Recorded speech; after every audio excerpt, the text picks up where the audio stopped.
This program has been brought to you by Animas Mountain Mortgage, Durango's most trusted mortgage lender. You're watching Durango TV News. I'm Wendy Graham-Settle.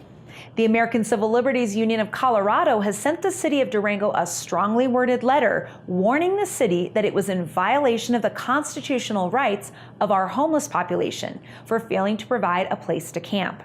Is a civil rights lawsuit in the city's future?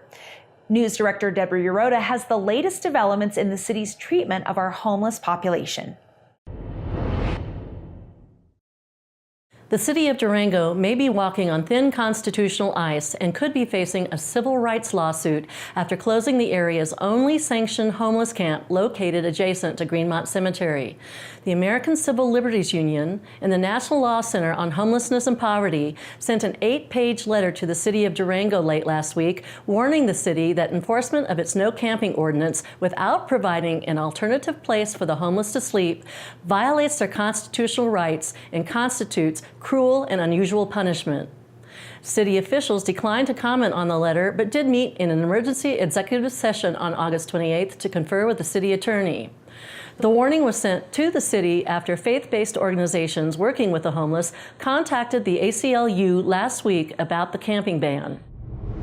What we're concerned about is because the majority are single, over age 50, have disabilities like third-stage cancer, bronchitis, pneumonia, seizures for a 60-year-old woman, and they have a difficult time moving from place to place.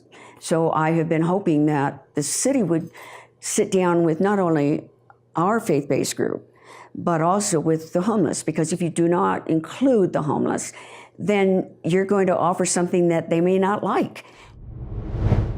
This past winter and spring, homeless residents had been allowed to camp on county land adjacent to the Durango Tech Center by La Plata County Sheriff Sean Smith because, according to the ACLU, he recognized that the region offered insufficient shelter space and that ticketing homeless people for camping when they had nowhere else to go was unconstitutional. Then in May, as drought conditions increased the danger of wildfire, the City Council asked the county to close the camp and promised to provide an alternative. Then the 416 fire erupted on June 1st. All public lands in the region were closed, and the homeless were evacuated to an emergency shelter at Escalante Middle School.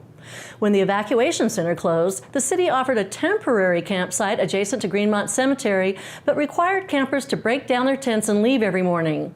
The onerous requirement drove most campers back into the woods, and now even that campsite is closed. Now I don't have a campsite to sleep on. Now I'm sleeping on the streets in the city. So it's going to be at some point. It's not going to be long because it's not a big town. At some point here tonight, tomorrow night, the police are going to find me sleeping in the city. They're going to give me a citation, and then I get to go to court. And I will go to court because this needs to be brought up in front of judges. This is insanity. You can't outlaw people for simply being poor. The city of Durango has long maintained that it's not in the business of running a homeless shelter and has called upon the nonprofit community to fill the gap.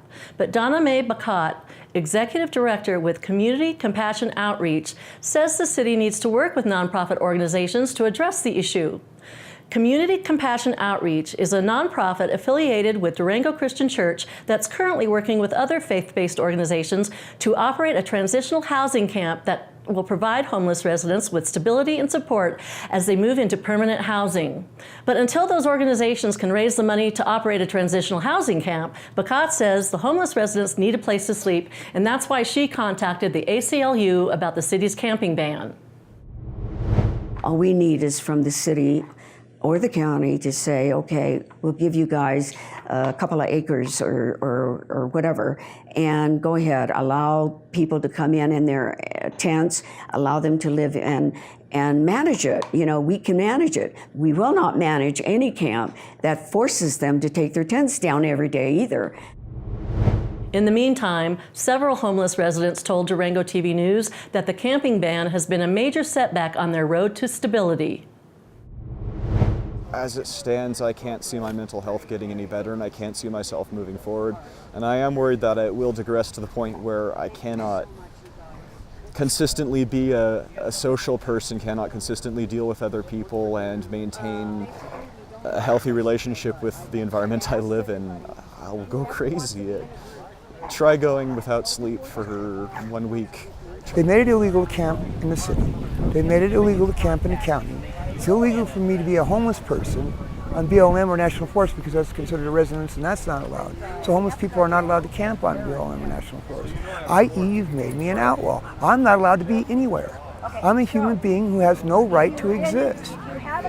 Just because I have no home. This is insanity. This is insanity. I thought we lived in a compassionate society.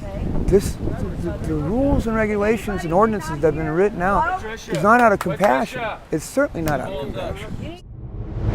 Bacot said Community Compassion Outreach is sponsoring a potluck meeting on September 23rd to begin fundraising for the transitional camp. For more information, visit communitycompassionoutreach.com.